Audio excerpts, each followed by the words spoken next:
가장 바람직한 것은 무엇입니까? 목사이든 성도이든 간에 모두 다 하나님의 마음에 맞추는 겁니다. 하나님의 뜻에 마음을 맞추면은 그러면 모든 문제가 다 해결이 되는 것이죠. 즉 하나님의 말씀에 귀를 기울이고 그 말씀에 순종하면은 모든 문제가 다 풀린다는 것입니다. 오늘은 믿음 안에 있는가 시험하라 네 번째로 믿음의 조상 아브라함의 순종의 믿음에 대하여 설교를 하고자 합니다. 코로나19 이 어려운 상황 속에서 과연 내가 믿음 안에 있는가 우리 자신을 체크하는 세 가지를 이미 설교를 오늘 네 번째입니다. 과연 내가 믿음 안에 있는가는 내가 하나님의 말씀에 순종하는 삶을 살아가고 있는가를 생각해 보면 알 수 있다는 말이죠. 구약 성경에서 하나님을 소개할 때 아브라함의 하나님, 이삭의 하나님, 야곱의 하나님이라고 그렇게 말씀합니다. 아브라함의 이름이 가장 먼저 등장하죠. 오늘 본문이 히브리서 11장에 기라성 같은 믿음의 사람들 40명의 행적들을 쭉 소개합니다.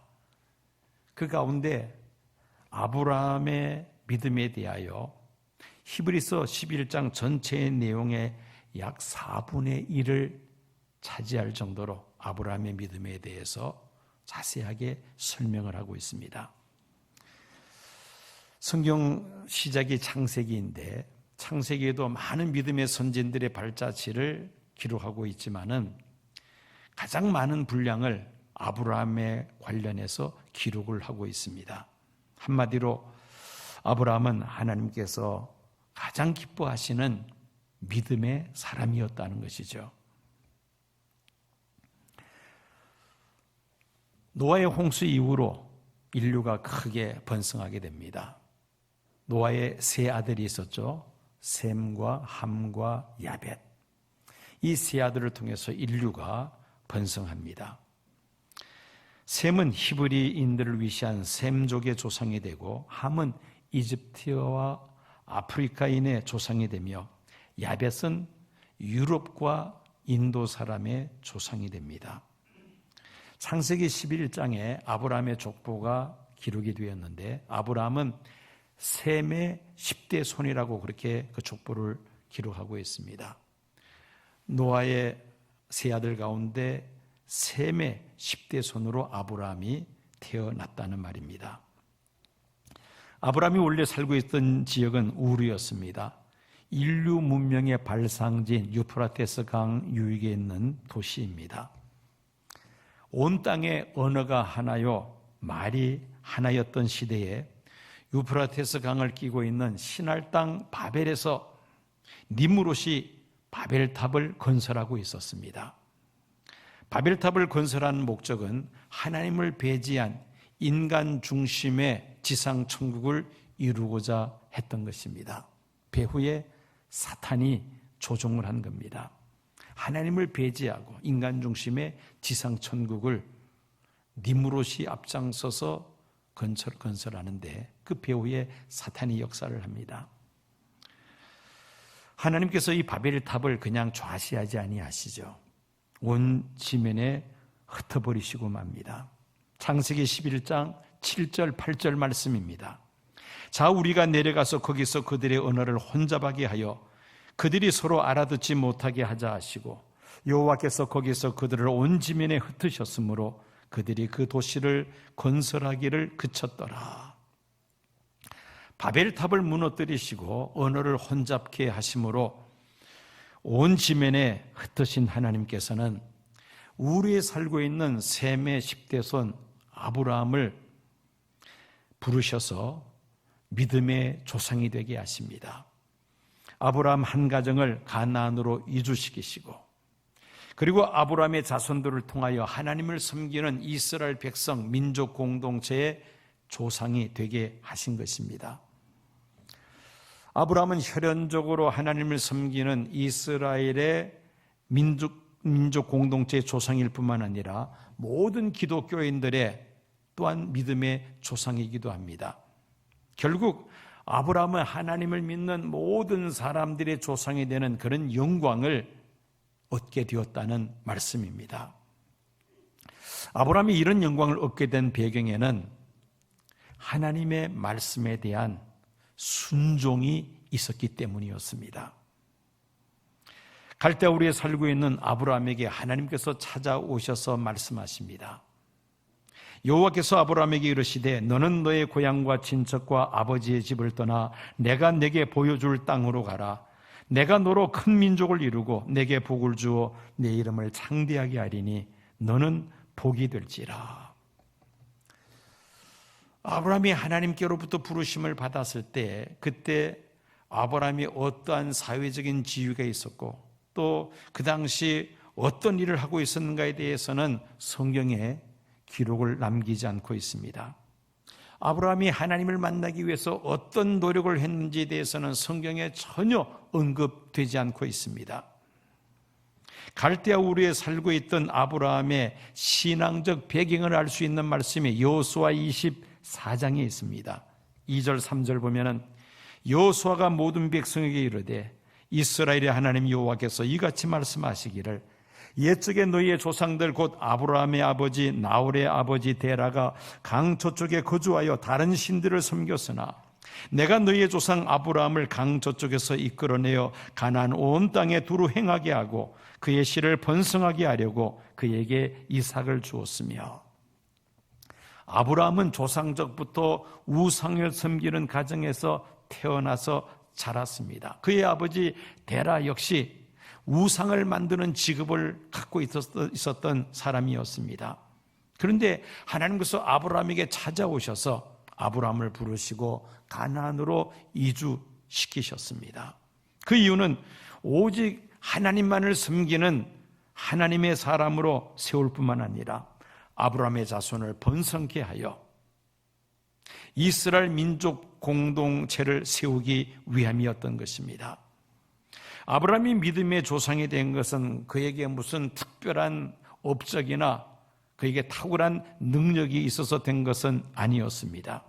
전적으로 하나님의 부르심에 의한 것이었죠. 기독교의 구원은 언제나 하나님께서 우리에게 찾아오심으로 시작이 됩니다. 전적인 하나님의 은혜로 우리가 구원받게 된다는 말씀입니다. 영이신 하나님께서 사람에게 찾아오실 때에 다양한 방법으로 찾아오십니다. 어떤 사람에게는 환상과 음성을 통하여, 또 어떤 사람에게는 꿈을 통해서, 때로는 느낌으로, 또 주변 환경을 통하여, 때로는 가족들을 통하여 하나님께서 우리에게 말씀하실 때가 있습니다. 가장 확실한 것은 하나님께서 우리에게 말씀하실 때입니다. 말씀으로 찾아오시는 것이죠. 즉, 이 성경과 또 설교를 통하여 하나님의 말씀으로 우리에게 찾아오십니다. 우리가 예배를 드리면서 은혜를 받을 때에 물론 찬양을 통해서 우리가 은혜를 받고 또 대표 기도를 통해서 은혜 받기도 합니다만은 가장 확실한 것은 설교이죠. 말씀을 통해서 우리가 은혜를 받습니다. 그 하나님의 말씀이 오늘 나에게 주시는 말씀으로 다가올 때에 그 말씀이 내 마음을 감동시키시고 정말 내가 그 말씀대로 살아야 되겠다는 마음의 결단이 주어질 때 그때 우리는 은혜 받았다고 말을 합니다. 가장 확실한 방법이죠. 성경과 말씀으로 하나님은 우리에게 찾아오시는 것입니다. 문제는 그 말씀에, 그 부르심에 내가 순종하느냐 불순종하느냐, 이것이 우리에게 가장 중요한 문제입니다. 아무리 말씀을 많이 듣는다 할지라도 순종하지 아니하면 아무 소용이 없습니다. 아브라함은 말씀으로 찾아오신 하나님께 순종하죠. 하나님, 내가 어디로 가야 합니까? 내가 이 나이에 고향을 떠나서 어디 가서 살라는 말씀입니까? 하나님 앞에 저항하거나 불평하지 않았습니다. 지시하는 땅으로 가라는 하나님의 말씀에 그는 믿음으로 순종하여 75세의 노년에 정든 고향을 떠납니다. 왜 하나님께서 아브라함에게 너의 고향 친척 아버지 집을 떠나라고 하나님께서 말씀하셨을까요? 혈연 중심의 사회에서 고향 친척 아버지 집을 떠난다는 것은 모든 것을 다 내려놓는다는 것을 의미합니다. 즉 하나님을 바로 섬기기 위해서는 내가 세상에서 의지하는 모든 것들을 다 내려놓아야 한다는 겁니다. 전적으로 하나님만 바라보고 하나님만 의지해야 한다는 말씀입니다.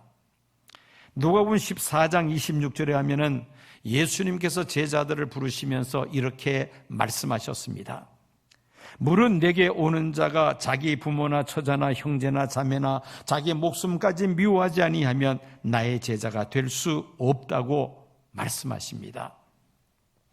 예수님의 제자가 되기 위해서는 내가 지금까지 의지하던 것들을 다 내려놓아야 한다는 말씀입니다. 아브라함의 믿음의 키워드는 순종입니다. 아브라함의 순종의 믿음이 증명된 결정적인 사건이 있었죠. 100세 때 낳은 아들 이삭을 하나님 앞에 번제물로 바치라는 하나님의 말씀이었습니다. 상식적으로, 이성적으로 생각해 볼 때 이건 있을 수 없는 이야기죠.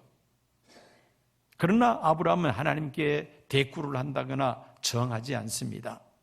지체하지 아니하고 그 다음날 아침 일찍 이삭을 데리고 하나님께서 지시하시는 모리아 산으로 올라가죠. 그리고 이삭을 번제물로 바치고자 했습니다. 하나님께서 그 아브라함의 믿음을 확인하신 것입니다. 사실은 독자 이삭을 번제물로 드리는 것보다 자신의 몸을 번제물로 드리는 것이 훨씬 쉬웠을 것입니다. 하나님의 말씀에 아브라함은 전적으로 순종하여 이삭을 번제물로 드리고자 했던 것입니다. 아브라함은 이 시험에 합격을 하고 하나님께로부터 믿음을 인정받습니다. 믿음은 단순합니다. 한마디로 하나님의 말씀에 대한 순종, 이것이 바로 믿음이라는 것이죠. 그런데 문제는 우리의 머리가 너무나도 복잡합니다. 내 생각, 내 경험, 내 지식, 세상 풍습, 이런 것들로 말미암아 우리의 머리는 굉장히 복잡합니다. 많은 생각들을 하고 또 치밀하게 이해 타산을 하다 보니까 하나님의 말씀에 우리가 순종하지를 못합니다. 아브라함은 자신에게 찾아오셔서 주신 말씀, 너의 고향 친척 아버지 집을 떠나 내가 내게 보여주는 땅으로 가라. 이 하나님의 말씀에 대하여 믿음으로 순종함으로 아브라함은 마침내 믿음의 조상이 되는 영광을 얻을 수 있었던 것입니다. 자, 이렇게 하나님 말씀에 대하여 순종해야 하는데 우리의 삶을 돌아보면은 순종할 때보다 불순종할 때가 훨씬 더 많다는 것을 우리가 발견합니다. 왜 우리가 하나님의 말씀에 순종하지를 못합니까? 그 첫 번째 이유는 우리의 교만 때문입니다. 그 대표적인 경우를 우리는 에덴 동산에서 찾아볼 수 있습니다. 창세기 3장을 보면은 에덴 동산에 마귀의 화신 뱀이 등장하죠. 그리고 하와를 미혹합니다. 에덴 동산 가운데 있는 선악과를 먹으면은 눈이 밝아져서 하나님과 같이 된다고 하와를 유혹하죠. 그런데 하나님은 아담과 하와에게 먼저 무슨 말씀을 하셨습니까? 동산에 있는 모든 실과는 먹어도 좋지만은 동산 중앙에 있는 선악을 알게 하는 실과는 먹지 말라. 먹으면 정령 죽으리라고 말씀하셨죠. 그런데 뱀의 미혹을 받은 하와는 선악과를 볼 때에 완전히 이전과는 달라졌습니다. 이전에는 선악과를 볼 때마다 먹으면 죽는다라는 생각을 하고 그렇게 지나갔습니다마는 뱀의 미혹을 받은 다음에, 뱀의 미혹은 무엇이었습니까? 먹으면 눈이 밝아져서 무엇과 같이 된다? 하나님과 같이 된다. 그 유혹을 받아서 선악과를 보니까 너무나도 먹음직하고 보암직하고 지혜롭게 말할 만큼 탐스럽기도 보였습니다. 그냥 먹어버리고 맙니다. 자신만 먹은 것이 아니라 아담에게도 주어 먹게 합니다. 여기서 우리는 인간의 교만을 우리가 엿볼 수가 있습니다. 먹으면 눈이 밝아져서 하나님과 같이 된다. 피조물인 인간이 조물주이신 하나님과 같이 된다는 것은 바로 교만이죠. 자신의 위치를 떠난 교만인 것입니다. 이 교만 때문에 아담과 하와는 하나님의 말씀을 불순종하고 선악과를 먹고 말았던 것입니다. 하나님의 생각보다 내 생각이 낫다고 생각합니다. 하나님의 말씀보다 내 지식이 더 낫다고 생각을 합니다. 내 경험, 내 판단이 옳다고 생각하죠. 하나님의 전능하심을 믿지 못하기 때문이며 하나님의 말씀을 믿지 못하기 때문에 하나님의 말씀을 불순종하게 됩니다. 그러므로 우리는 하나님 말씀에 순종하기 위해서는 겸손해야만 합니다. 하나님 말씀 앞에 나 자신을 낮춰야 한다는 말씀입니다. 하나님의 전능하심을 믿고 의지할 때에 우리는 하나님 말씀 앞에 전적으로 순종하는 삶을 살아가게 됩니다.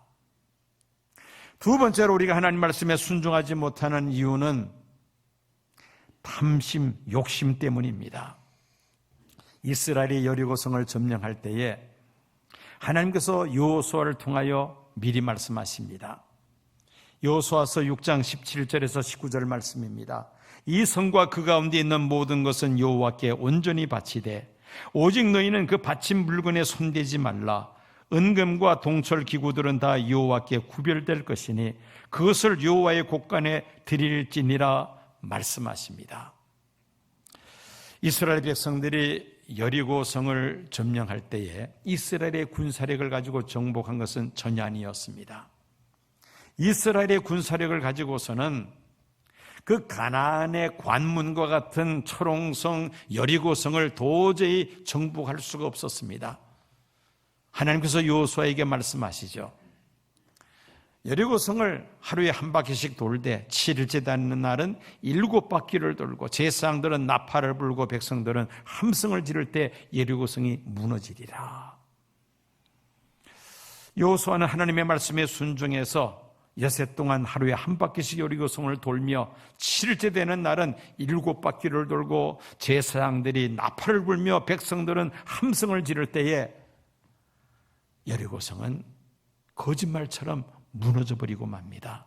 즉 하나님의 전적인 능력으로 여리고성을 이스라엘이 정복할 수 있었다는 것이죠. 이 여리고성을 정복할 때 전리품들은 다 하나님께 바쳐진 것이기 때문에 하나님 앞에 따로 구별해서 드려야 된다고 여호수아를 통하여 백성들에게 말씀하십니다. 그런데 한 사람 아간이 그 전장터에서 취득한 전리품 가운데에 신할산 외투 한 벌과 은 200세겔과 또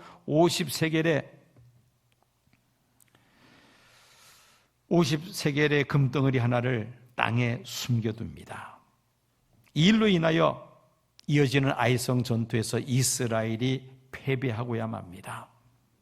그 이유가 아간이 그 전리품을 숨긴 것이라는 것을 알게 되었고 그와 그의 가족이 심판을 받아 멸망하고야 맙니다. 아간이 왜 외투 한 벌과 금과 은을 숨겼습니까? 욕심 때문이죠. 탐심 때문이었습니다. 욕심에 사로잡히니 하나님의 말씀을 멀리하게 되었다는 것입니다. 그래서 디모데전서 6장 10절 말씀 보면 돈을 사랑함이 일만하게 뿌리가 되나니 이것을 탐내는 자들은 미혹을 받아 믿음에서 떠나 많은 근심으로 자기를 찔렀도다 말씀합니다. 우리의 마음속에 온갖 욕심들을 내려놓을 때에 우리는 하나님 말씀에 순종할 수 있습니다. 세 번째로 하나님 말씀에 불순종하는 이유는 불신 때문입니다. 믿지 못하겠다는 것이죠. 나병에 걸렸던 아람 장수 나아만, 엘리사에게 찾아가면 나병을 고칠 수 있다는 여종의 말을 듣고는 엘리사에게 찾아갑니다. 그런데 이 나만 장군은 그래도 아람 왕국의 군대 장관인데 엘리사가 나와서 자기에게 그 안수 기도하면서 고쳐줄 것이라는 기대를 했는데 엘리사가 집 밖으로 나오지도 아니하고 종을 보내어서 요단강에 가서 7번 몸을 담그라고 말을 합니다. 나만이 화가 납니다. 아람 나라에 요단강보다 깨끗한 강들이 많이 있는데 차라리 거기 가서 씻는 것이 낫지 아니하냐? 그러면서 돌아가려고 하죠. 그때 여종이 말립니다. 그 여종의 말류에 간곡한 말에 요단강에 가서 7번 몸을 담그니 나병이 깨끗하게 치유가 되죠. 어린 나이에 살처럼 그렇게 새살이 돋아납니다. 왜 나만 장군이 처음에 엘리사 선지자를 통하여 그 요단강에 가서 몸을 7번 담그란 말에 왜 순종하지 아니합니까? 엘리사를 불신했기 때문입니다. 어떻게 내가 저런 사람의 말을 내가 따를 수가 있느냐? 차라리 내가 다시 아람으로 가서 그보다 더 깨끗한 강에 내가 몸을 씻는 것이 낫겠다. 선지자의 말을 불신했던 것입니다. 그러나 후에 그 말씀에 순종할 때 그는 나병을 깨끗하게 치유받을 수가 있었습니다. 아브라함이 구약시대 믿음의 대가라면 신약시대의 믿음의 대가는 예수님이시죠. 성부 하나님과 동등하신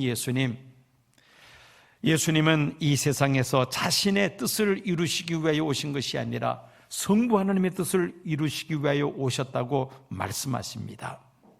요한복음 16장 38절입니다. 내가 하늘에서 내려온 것은 내 뜻을 행하려 함이 아니요 나를 보내신 이의 뜻을 행하려 함이니라. 사람마다 나름대로 각자의 생각들이 다 있습니다. 각자의 주관이 있고 각자의 판단이 다 있고 나름대로 꿈과 또 여러 가지 비전들이 있습니다. 성자 하나님이신 예수님도 예수님 나름대로의 여러 가지 생각들이 있었을 것입니다.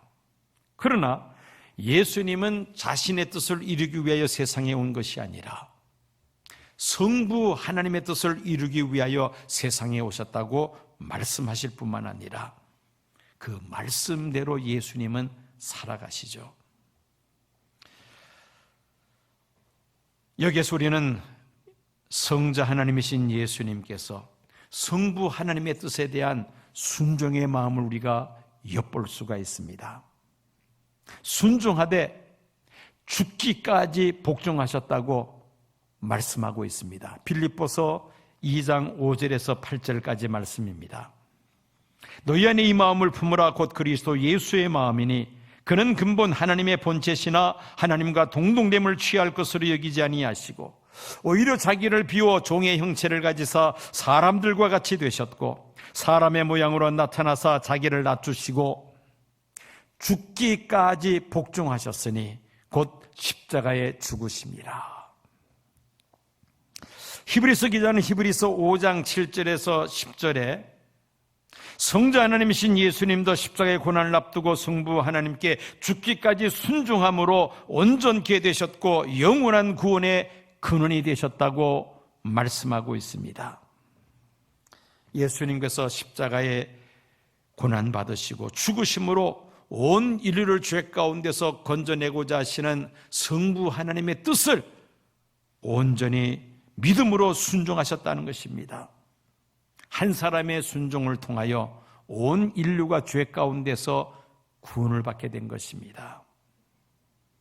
아브라함이 이 세상의 것들을 과감히 버리는 믿음으로 살았더니 오히려 아브라함은 더 많은 것을 소유하게 됩니다. 어느 신학자가 아브라함이 하나님께로부터 받은 7가지 복에 대해서 이렇게 설명합니다. 첫째는 큰 민족을 이루었다. 두 번째, 형통의 복을 받았다. 세 번째, 명예를 얻었다. 네 번째, 복의 조상이 되었다. 다섯 번째, 좋은 이웃이 되었다. 여섯 번째, 하나님이 편들어 주시는, 하나님이 함께 하시는 삶을 살았다. 일곱 번째, 메시아의 조상이 되었다. 세상에서 누릴 수 있는 모든 복을 아브라함이 다 받았다고 말할 수가 있습니다.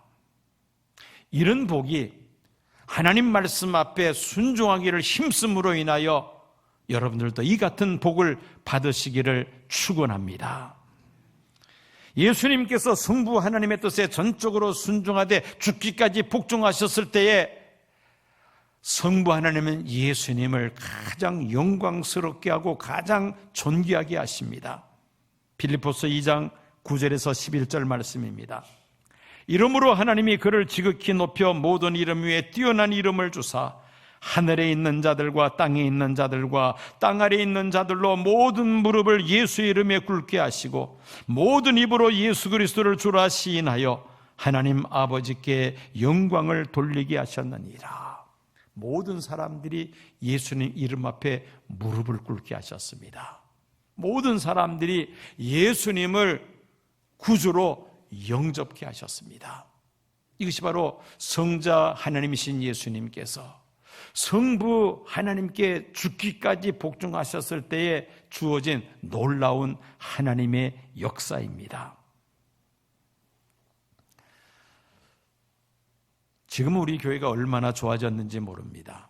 그 단적인 증거가 성경 공부합시다 했더니만은 120여 명의 많은 분들이 지원을 하셨습니다. 그래서 지금 주일날 오후에 열심히 지금 성경 공부들을 힘쓰고 계십니다. 근데 제가 이 교회에 부임했을 때 5년 전만 하더라도 전혀 그렇지를 못했습니다. 제가 가장 힘들었던 것이 성도들끼리 또 성도들은 교회 지도자들을 또 교회 목회자들을 서로가 신뢰하지 않는 겁니다. 신뢰하지 아니하니까 순종하지를 않습니다.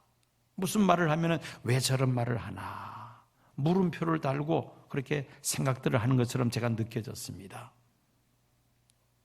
여러분, 서로 신뢰하지 못하고 서로 순종하지 못할 때에 그 공동체는 발전하지를 못합니다. 지금은 얼마나 좋아졌는지 모릅니다. 이제는 서로 신뢰하고 서로 순종하고 얼마나 참 많이 좋아졌는지 모릅니다. 여러분, 순종할 때에 복을 받습니다. 순종할 때 형통합니다. 만약에 성도들이 목회자의 설교에 대해서, 목회자의 말에 대해서 신뢰하지 않는다면, 순종하지 않는다면 여러분들 큰 손해봅니다. 그렇잖아요. 다른 사람 손해보는 게 아니라 순종하지 않고 신뢰하지 않는 사람이 손해보기 마련입니다. 물론 사람인지라 누구나 다 실수할 수가 있습니다. 허물없는 사람이 어디에 있습니까? 그렇지만은 하나님의 말씀으로 내가 받아들이고 믿음으로 순종할 때에 그 말씀이 그 삶 속에 그대로 이루어지면은 그건 바로 복을 받는 지름길이 아닙니까? 여러분, 우리가 불순종하는 이유 세 가지를 말씀을 드렸습니다. 첫째는 무엇 때문이다? 교만. 무슨 말을 해도 에이, 아니야, 내 생각이 나. 그러니까 상대방의 말에 귀를 기울이지 않습니다. 따르지 않습니다. 바로 교만이죠. 하나님 말씀도 마찬가지입니다. 하나님 말씀에 대하여 내 생각, 내 지식, 내 경험 이게 더 낫다는 겁니다. 그러니까 하나님 말씀에 따르지 않습니다. 내 생각대로 그냥 마이웨이 해버리고 맙니다. 두 번째 이유가 무엇이라 했습니까? 욕심. 온갖 내 마음속에 이 욕심 때문에 하나님의 말씀인 줄 알면서도 그 말씀 앞에 내가 순종하지를 못합니다. 세 번째는 무엇이라 그랬나요? 불신입니다. 신뢰하지 않는다는 것이죠. 그러니까 순종하지 않습니다. 따르지 않습니다. 결과적으로는 내가 손해본다는 겁니다. 우리는 아브라함의 순종의 믿음을 살펴보았습니다. 성자 하나님이신 예수님의 순종의 믿음 또 우리가 살펴보았습니다. 하나님 앞에서 나 자신을 낮추고 그리고 하나님 말씀 앞에 전적으로 순종할 때에 오히려 하나님은 가장 높이시고 존귀하게 하시는 놀라운 복을 우리가 받게 될 줄로 믿습니다.